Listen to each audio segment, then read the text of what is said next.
Olá, bem-vindos e bem-vindas a mais este Conexões Ribeirão. Nós vamos falar aqui de literatura, vamos falar de livros, né? Mas aí enfronhado também com a filosofia, enfronhado aí também com arte. A gente vai falar aqui com Matheus Arcaro.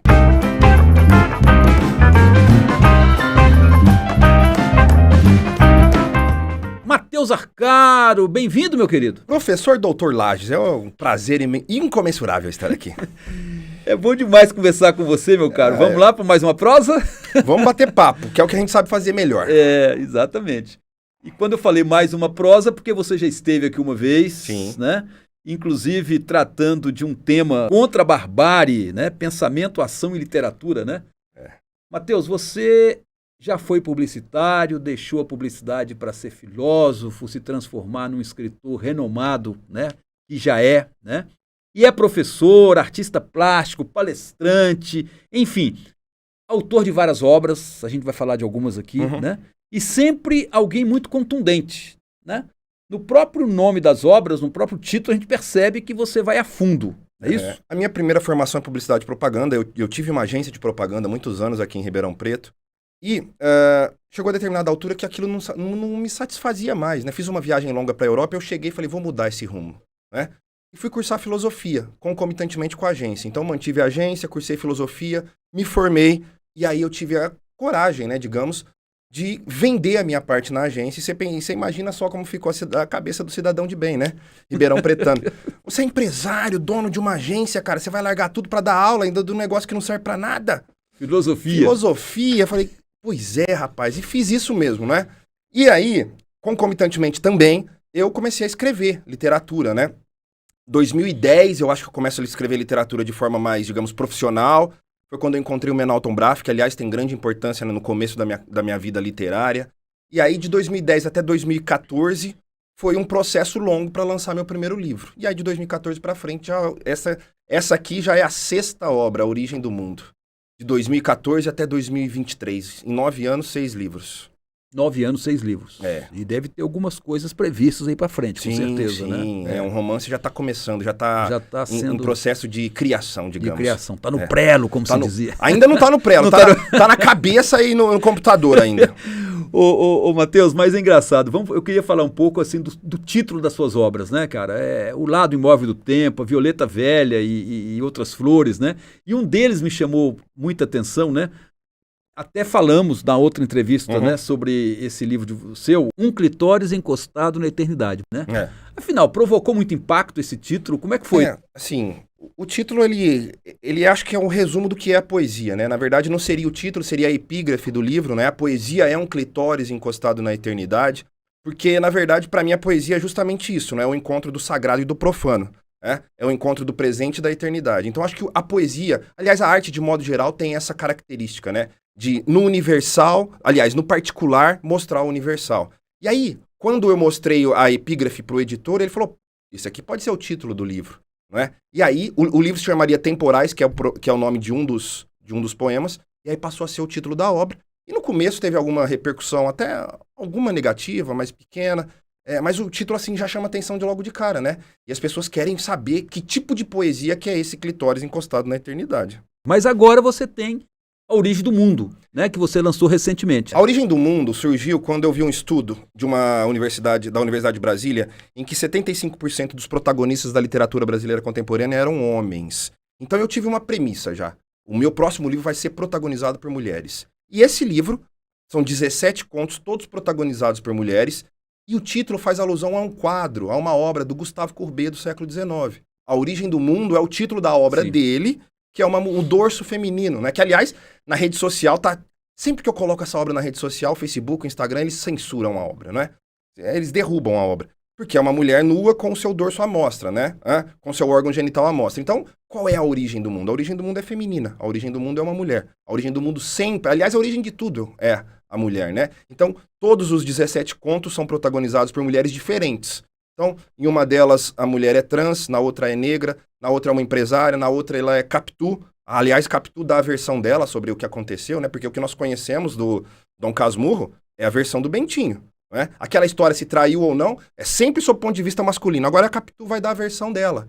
E ela vai dizer nas entrelinhas que o Bentinho, digamos, ele tinha certa coisa com o Escobar ali. Deixa a Capitu falar, pô. Deixa a não Capitu falou falar. até agora, ela vai falar da origem do mundo, né? Não posso dar spoiler, inclusive, né? Ai. Ô, Matheus, mas olha, botando um pouquinho aí de pimenta nessa conversa, né? Veja, os últimos anos foram anos assim de muita polarização política, de muitas coisas controvertidas, a sociedade muito dividida, né? Muito ódio, né? Uhum. Perpassando aí muitas questões, né? Afinal, a literatura, né, do seu ponto de vista como escritor e como filósofo, tem um papel a cumprir nesse momento que a gente está vivendo? Fundamental, né?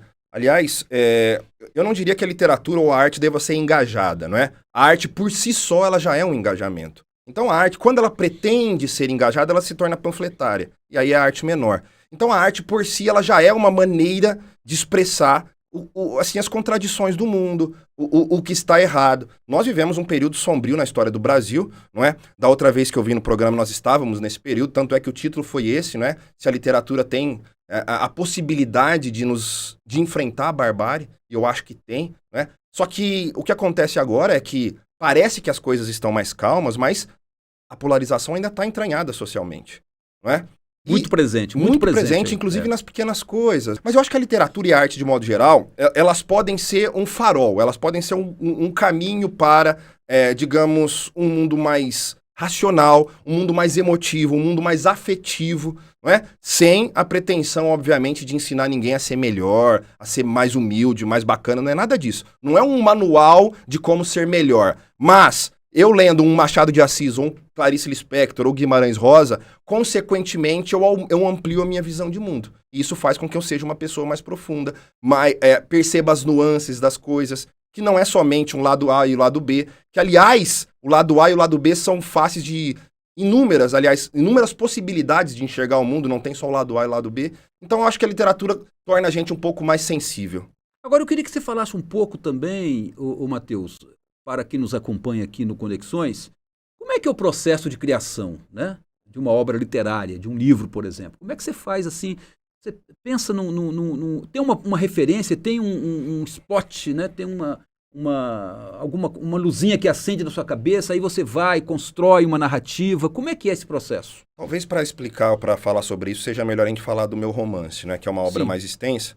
Então, eu tinha uma premissa na minha cabeça. Eu queria contar como uma pessoa que chega a ser determinada idade, ele enxerga a vida, que a vida está acabando, e ele, caramba, o que eu vou fazer agora? Né? A morte se aproxima e eu preciso cravar meu nome na eternidade, na história. Então, eu parti dessa premissa. Eu vou morrer e ninguém mais vai lembrar de mim. E aí, a partir disso, eu criei o Salvador. O Salvador, ele é um idoso de 70 anos, um bancário aposentado, um poeta frustrado, que ao chegar a essa idade percebe, eu não fiz nada de relevante na minha vida. E aí, isso começa a incomodá-lo de tal modo que ele percebe que a única maneira dele cravar o nome dele na história é se tornar um assassino em série. E aí ele vai se preparar psicológica e fisicamente para isso. Vai matar pessoas, inclusive ele mata o melhor amigo primeiro, como forma de agradecimento por tudo que o amigo fez, né? Ele mata o amigo, claro, para levar o amigo também para a eternidade, entende? E aí ele tem todo um ritual de como isso acontece, não é? Da onde veio isso, né? Eu acho que, claro, tem a questão do inconsciente, a questão do que a gente não sabe, mas quando eu estudei filosofia, cara, se tinha uma coisa que o grego não queria que acontecesse com ele, era seu nome ser esquecido. Então, se você quisesse xingar um grego, você fala, você não vai ser lembrado pelos poetas, cara. Isso parece que ficou lá no meu inconsciente, não é? E aí, a hora que eu chego, sei lá, anos depois dessa aula que eu tive lá na graduação, isso se torna um romance. E aí eu vou criar os passos do personagem. A primeira coisa que eu fiz nesse romance foi criar a biografia do Salvador. Mesmo que eu não fosse usá-la. Eu criei a história dele, desde o nascimento até a morte.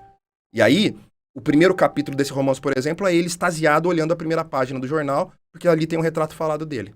Então ele se reconhece e ele quer ser preso justamente para que a mídia filme, etc. E tal. E ele fica na história. E ele fica na história, como um grande assassino. Ô, Matheus, agora do seu livro aí, né, que você trouxe aí, A Origem do Mundo, Isso. tem uma passagem rápida, alguma coisa que você possa estar deixando de mensagem do livro aí pra gente? Posso ler um pedacinho de um conto, Isso, pode ser? Pode ser. É. Pode ser. É um conto que eu fiz em homenagem a Clarice Lispector, tá? Opa. e se chama Ana ou Macabeia. Você poderia fazer as unhas hoje. Estão quebradas, esmalte comido, como se as pontas dos dedos fossem morangos mofados, mordidos pela metade. Poderia também passar por trás daquela árvore gorda, sentir o perfume das azaleias e sentir pela ponta dos pés até o portão lateral do parque. Mas você prefere sentar-se no mesmo banco de ontem, e de antes de ontem, e da semana passada, um banco de cimento, encosto chanfrado com a logomarca desbotada da sorveteria Tititi, a provável patrocinadora da instalação do assento. Você poderia vir ao parque ao fim da tarde, com um casaquinho fino, bege ou azul claro, para não pegar friagem nas costas e apreciar o pôr do sol feito um bebê que olha para a mãe recém-chegada do trabalho, mas prefere sair de casa às 3 da tarde, quando vê na parede o ângulo reto formado pelos ponteiros do relógio. Com o sol açoitando o pescoço, você aperta o passo até chegar ao banco cinza, sob a árvore, e ali fica 40 minutos, às vezes 1 hora.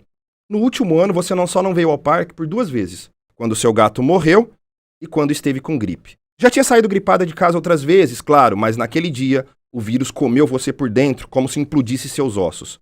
Talvez fosse pneumonia ou algo mais grave, mas como se deixou curar com ervas de repouso, sem médicos e antibióticos, jamais poderá se certificar. E aí vai, né? Você poderia, que é uma homenagem à Macabeia, que é a grande personagem da Clarice Lispector, e a Ana, que é a personagem do Conto Amor, que também tem a mesma pegada, né? Então eu fiz uma homenagem juntando as 2 principais personagens da Clarice. E a origem do mundo, evidentemente, como você disse, cada capítulo se refere a uma mulher. A uma mulher. Então. E outras mulheres que são colocadas aí, rapidamente, quais são? Deus é uma mulher, né? Tem uma assassina, tem uma criança, então, tem uma mulher trans, tem uma rica empresária, tem uma que vai ser morta com uma bomba relógio, por aí vai. É muito variado. Então, a segunda premissa, né? A primeira teria que ser mulher e a segunda teria que ser a diversidade, teria que prevalecer a diversidade. Vários tipos femininos para que mostrasse a gama de possibilidades da mulher. Legal, Matheus. Foi muito boa a nossa conversa aqui, muito legal, né? Você, filósofo, meu primeiro curso de graduação foi filosofia também. Eu tô sabendo. E, aliás, mas eu nunca trabalhei com filosofia. Acabei entrando na história e fiquei na história, né? Mas admiro muito aí o pessoal que abraça a filosofia como você, cara. Eu agradeço a oportunidade, é sempre um prazer o nosso bate-papo e estou aberto para novos convites. Isso, com certeza virão, hein? Em breve. Matheus, obrigado, querido, por ter vindo, por ter batido esse papo tão gostoso aqui com a gente, né? E você que nos acompanha aqui no Conexões vai encontrar essa entrevista com Matheus Arcaro lá no nosso blog www.professorlages.com.br e outras entrevistas anteriores também aqui do Conexões, né? Continue nos acompanhando, continue aí nos acompanhando nas redes sociais, no Facebook, no Instagram, né? E até a próxima com um grande convidado e um tema todo especial para a gente estar conversando aqui. Um abraço, um beijo, tchau!